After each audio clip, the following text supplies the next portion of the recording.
Good morning.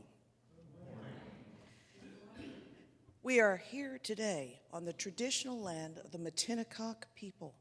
I'm Reverend Jaye Brooks, a minister of this congregation, along with Reverend David Olson and our lead minister, Reverend Natalie Fenimore.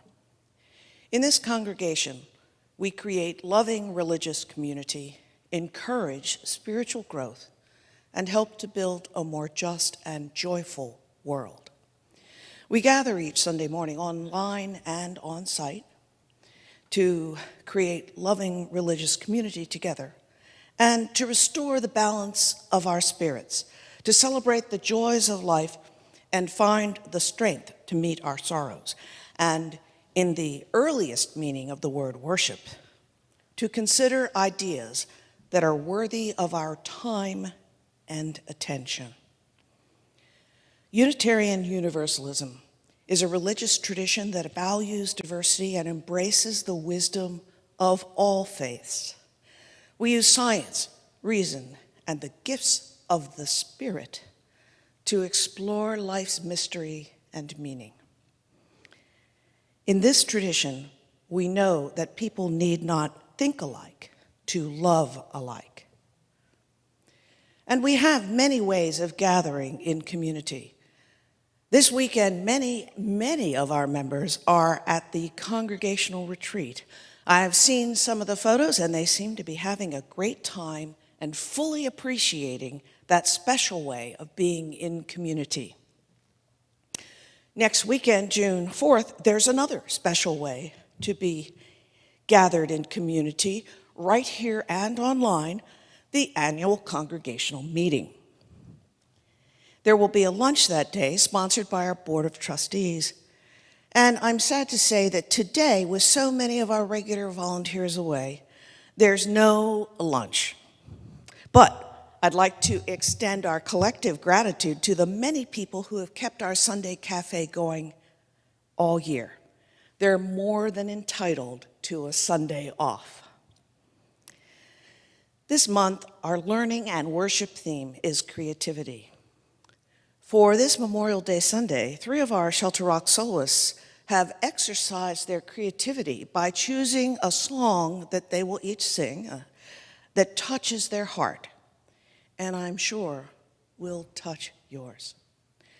The quartet will together sing Tenting Tonight, a song written in 1863 that embodies the longing of those who are caught up in war, a longing some members here know from personal experience.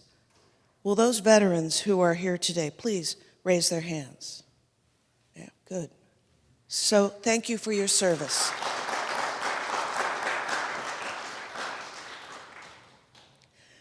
Today we center ourselves for worship and consideration of what is worthy with the lighting of our chalice, our student minister, Errol de los Santos, reminds us of the meaning of this act.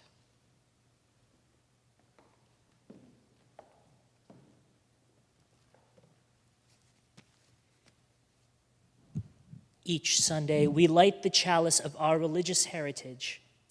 We do this for our ancestors, who taught us through their various religious traditions and by their actions for justice and hope. We do this for our children, who are learning the traditions we teach and who learn more from our actions than our words. We do this for ourselves, so that we are inspired to remember our beginnings, reflect on who we are now, and spread our wings as we understand who we seek to become.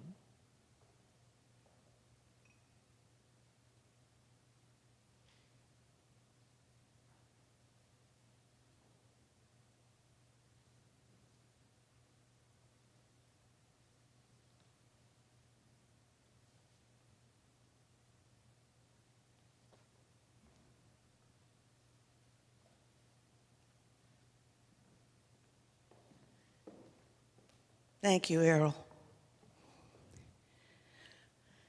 Our opening words today are by the young poet Amanda Gorman from her poem, just an excerpt from her poem, the hill we climb. We are striving to forge our union with purpose, to compose a country committed to all cultures, colors, characters, and conditions of man.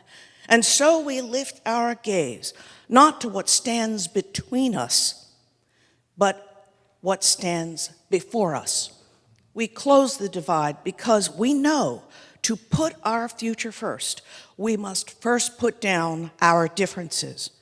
We lay down arms so we can reach out our arms to one another. We seek harm to none and harmony for all.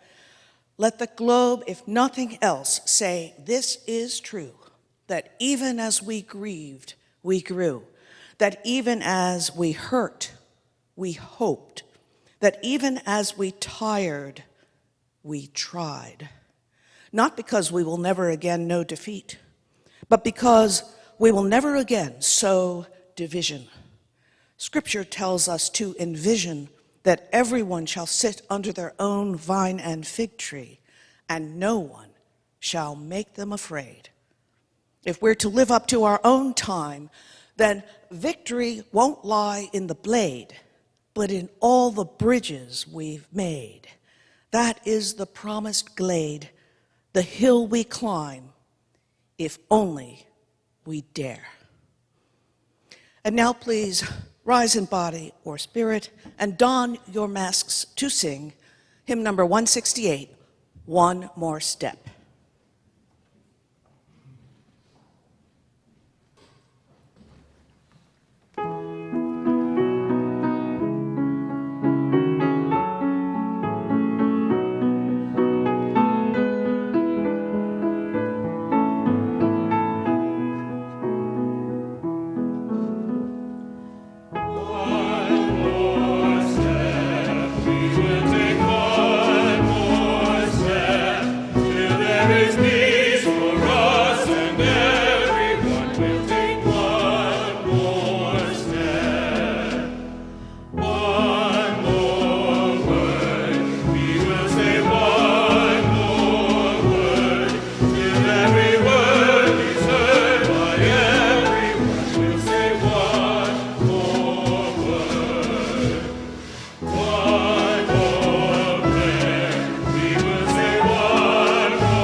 Please remain standing and join in saying our words of affirmation. Love is a doctrine of this congregation. The quest for truth is its sacrament, and service is its prayer. To dwell together in peace, to seek knowledge in freedom, to serve human need, this do we affirm and covenant with each other. And now please put on a mask as we sing the song of affirmation.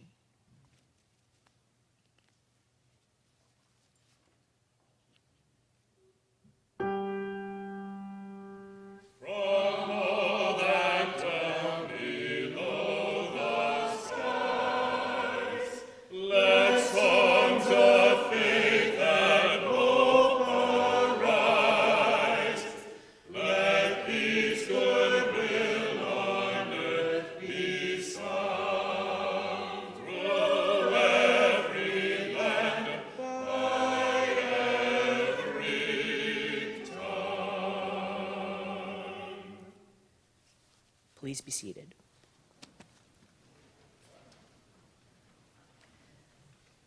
This week's offering benefits the National Alliance on Mental Illness of Queens, Nassau, an organization of families, friends, and individuals whose lives have been affected by mental illness. With the active support of the UUCSR Mental Health Subcommittee, The Alliance advocates for better lives for individuals who have mental illness. May we, with generosity and hope, support this important work.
Many are the hearts that are weary tonight, longing for the war to cease.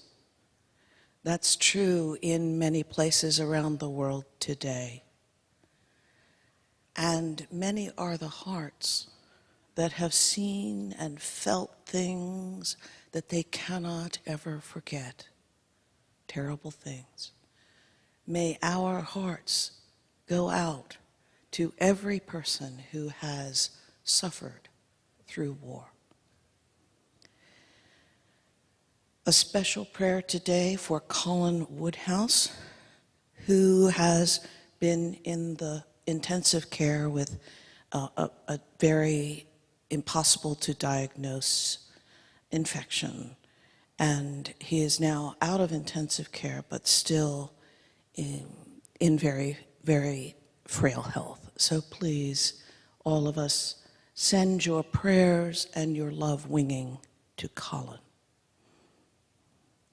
Now let us enter into silence as we hold in the silence of our gathered community the hopes and the sorrows of people everywhere who are, after all, people like us.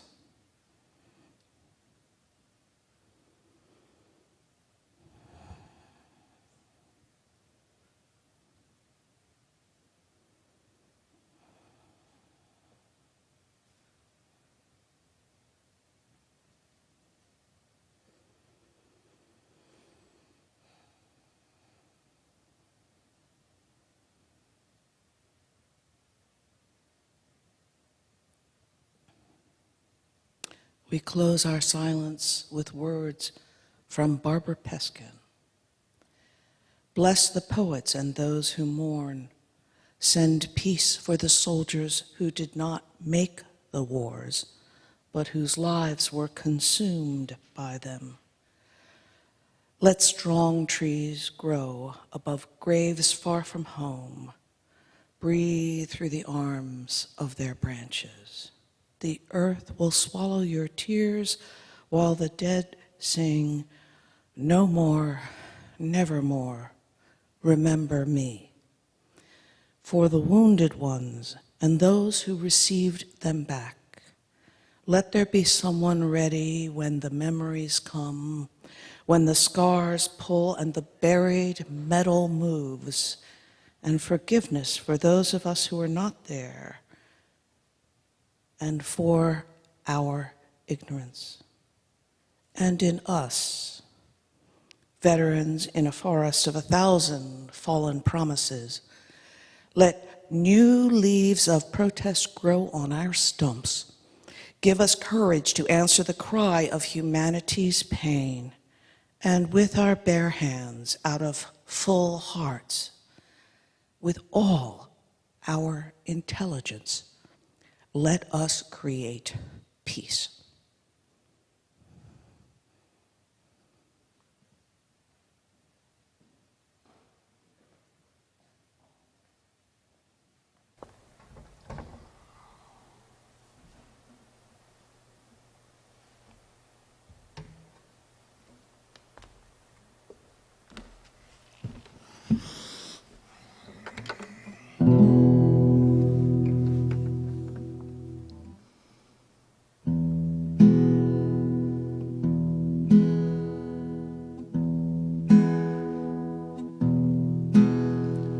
Mama, hey mama, come looking for me. I'm here in the meadow by the red maple tree. Mama, hey mama, look sharp, here I be.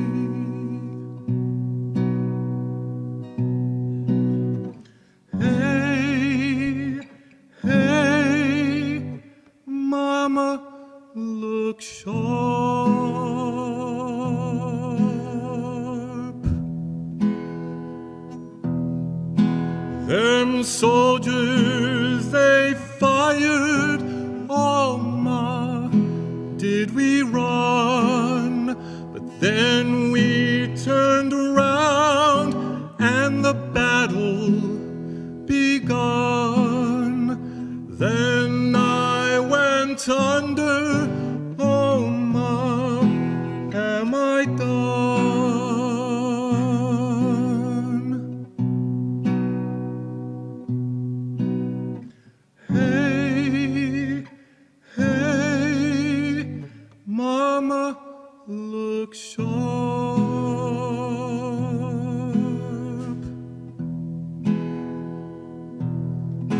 My eyes are wide open, my face to the sky. Is that you I'm hearing in the tall grass nearby?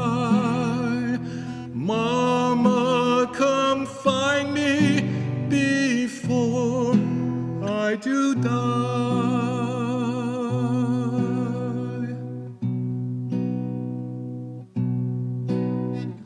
Hey, hey, Mama, look sharp.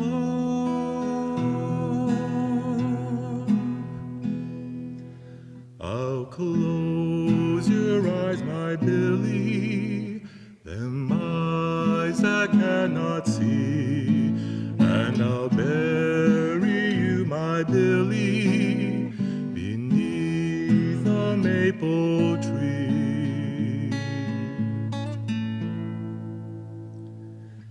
Never again will you whisper to me.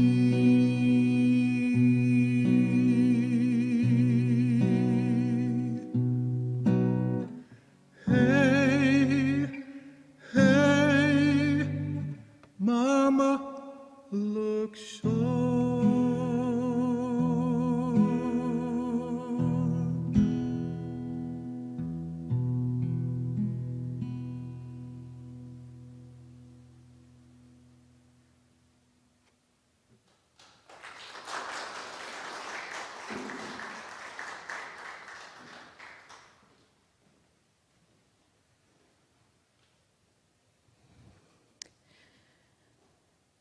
Larry Merson was a veteran of the Vietnam War, and in 2008, his memoir of his experiences was published in a book called War Lessons.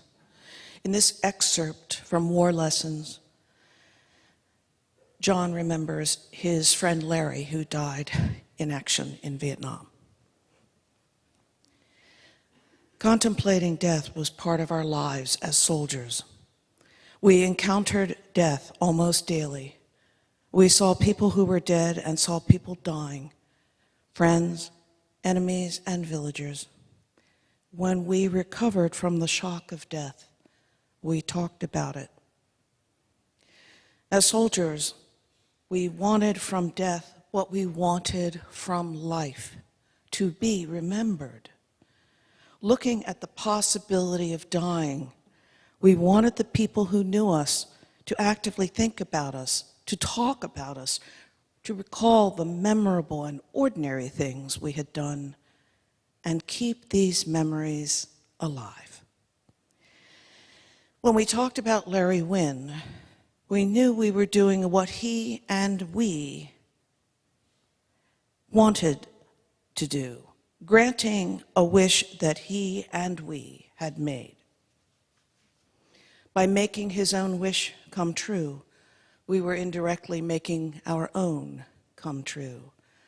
We talked about how beautiful his baritone voice was, how calmly he faced the danger of carrying the large and very visible machine gun that made him the most prominent target in our platoon, how cool he was under fire, how cool he was, period.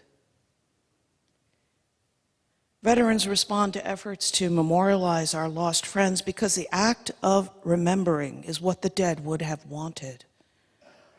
The urge to memorialize death and to memorialize our friends often leads us to build monuments. The idea of the monument is to create a permanent marker for our act of remembering the soldiers who died in war. In reality, the true monument is our urge to build it, our desire to remember and pay homage to those who lost their lives in war. It is the act of remembering that is the monument.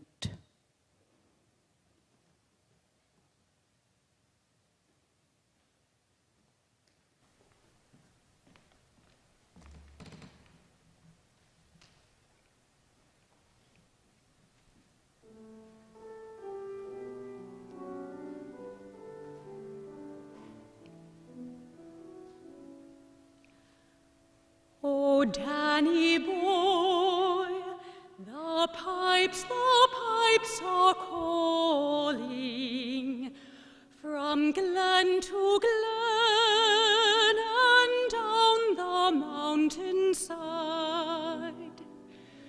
The summer's gone and all the flowers are dying. It's you must go and I must bide. But come ye back when summer's in the meadow, oh, when the valley's hushed and white with snow, and I'll be there in sunshine or in shadow. Oh, Danny boy, I love you so. But when ye come and all the flowers are dying, and I am dead, as dead I well may be, ye'll come and find the place where I am lying, and kneel and say an Ave there for me, and I shall hear, though soft you tread above me, and all my grave will warmer, sweeter be, for you will bend and tell me that you love me, and I shall sleep in peace until you come to me. Oh, Danny boy, I love you so.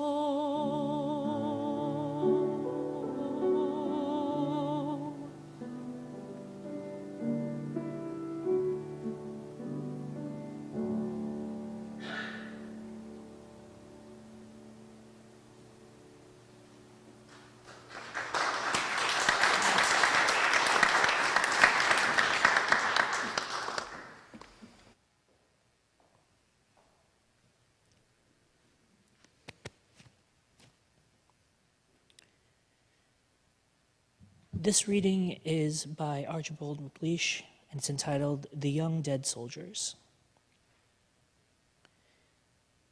The young dead soldiers do not speak. Nevertheless, they are heard in the still houses. Who has heard them? They have a silence that speaks for them at night and when the clock counts.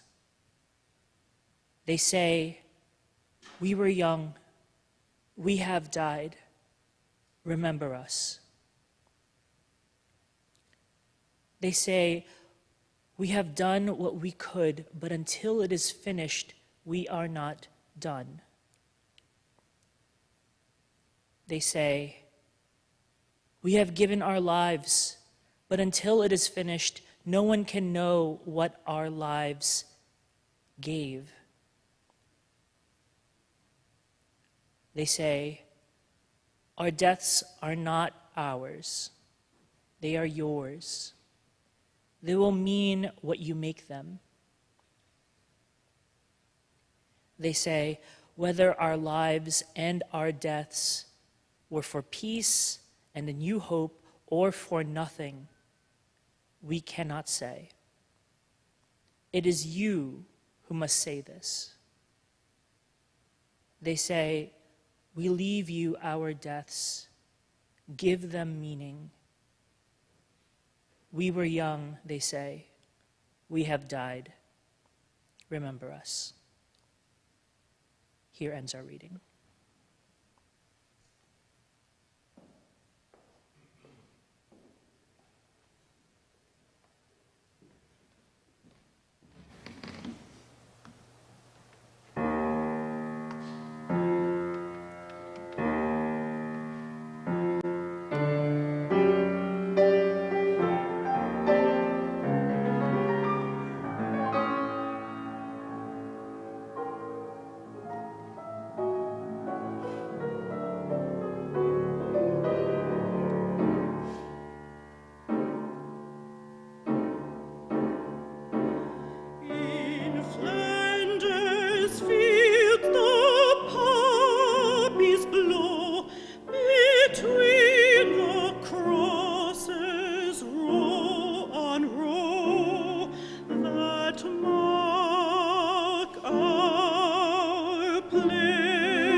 President Dwight David Eisenhower, who understood war as a participant and as a national leader, said in 1953, "No people on earth can be held as a people to be enemy, for all humanity shares the common hunger for peace and fellowship and justice." Eisenhower was reflecting painfully on the disruption to peace that followed World War II, the formation of opposing power blocs, each armed with nuclear weapons and the possibility of mass destruction. He had been a formidable and victorious opponent to Hitler's Germany, and he found himself as president facing another inimical, powerful foe. But he refused to name the people of the Soviet Union enemy, standing firm for democracy and the rule of law while pleading for true world peace, for negotiation, for cooperation, for a treaty to reduce the number of nuclear weapons held by the great powers. Eisenhower warned, every gun that is made, every warship launched, every rocket fired represents in the final analysis theft from those who hunger and are not fed, who are cold and are not clothed.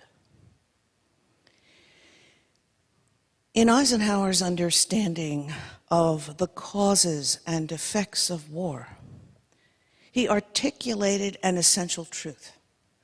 The people often called enemy are not. They are human beings who long for peace, for prosperity, and for the safety and well-being of their children.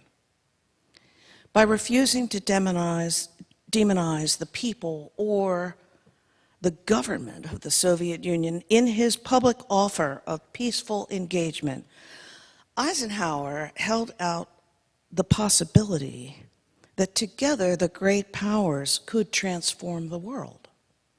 He called for a worldwide initiative, a partnership of nations that would use the savings from disarmament to create a fund for world aid and reconstruction. He said, the monument to this new kind of war would be roads and schools, hospitals and homes, food and health. Essentially, he was saying, we have died. Remember us. On Memorial Day, we honor those who have given their lives in the service of our country.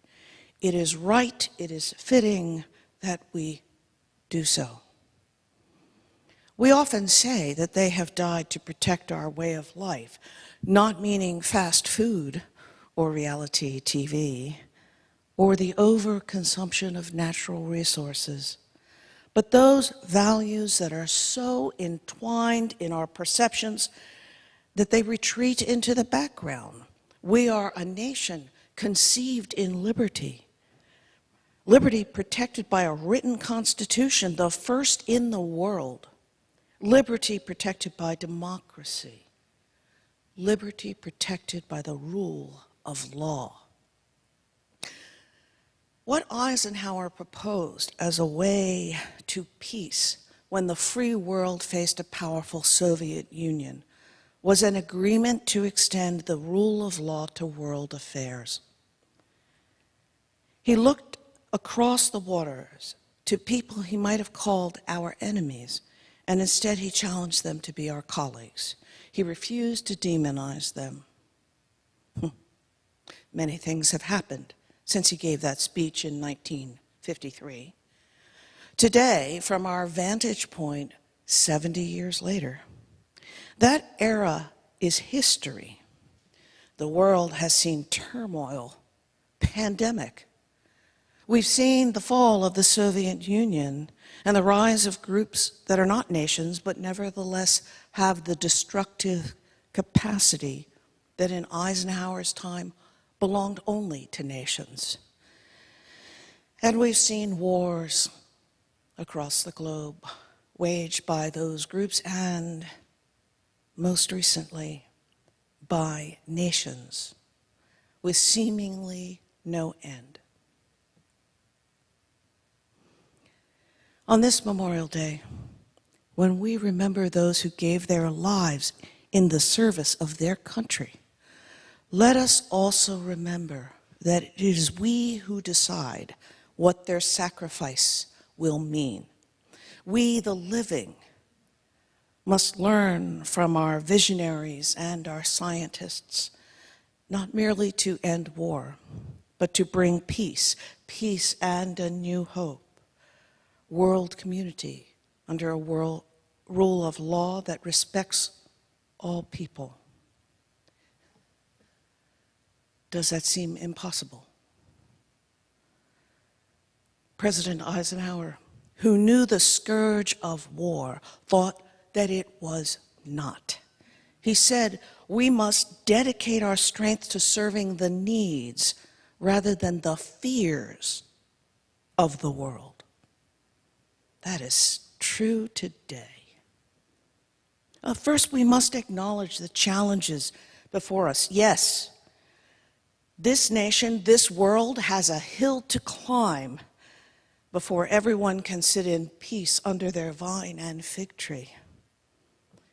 During these troubled times, both within our country and around the world, there is a vision we must hold before us. In the words of the young poet Amanda Gorman, we will raise this wounded world into a wondrous one. Yes. She wrote that when she was 17. Despite everything, she found that vision to transform this wounded world into a wondrous one. How can we let her down? How can we let her generation down? Let us hold that vision before us. And as a reminder of America's past and not at all perfect progress that we've made, and yet still with many a hill to climb, and a prayer for what America can become. Let us now sing together, America the Beautiful. Please rise in body or spirit and don a mask to sing.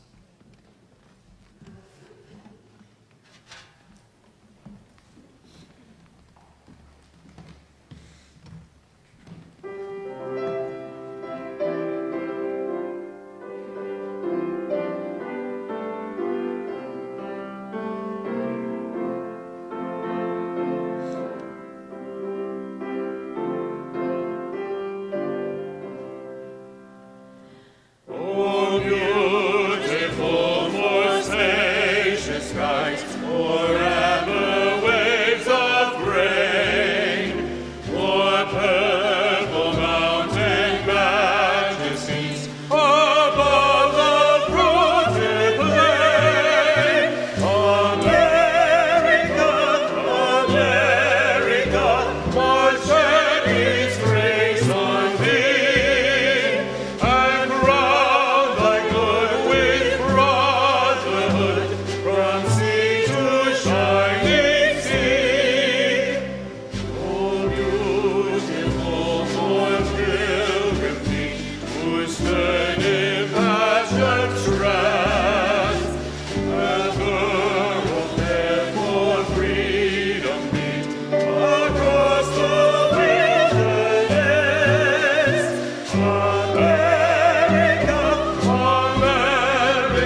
seated.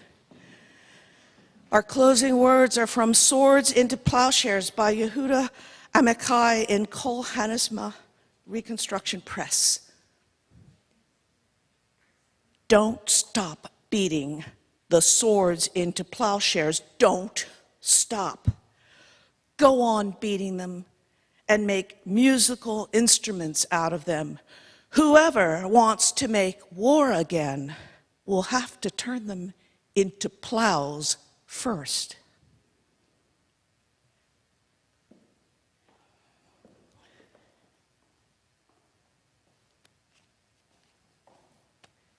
And now extinguish this flame, but not the light of truth, the warmth of community, or the fire of commitment. These we carry in our hearts and out into the world.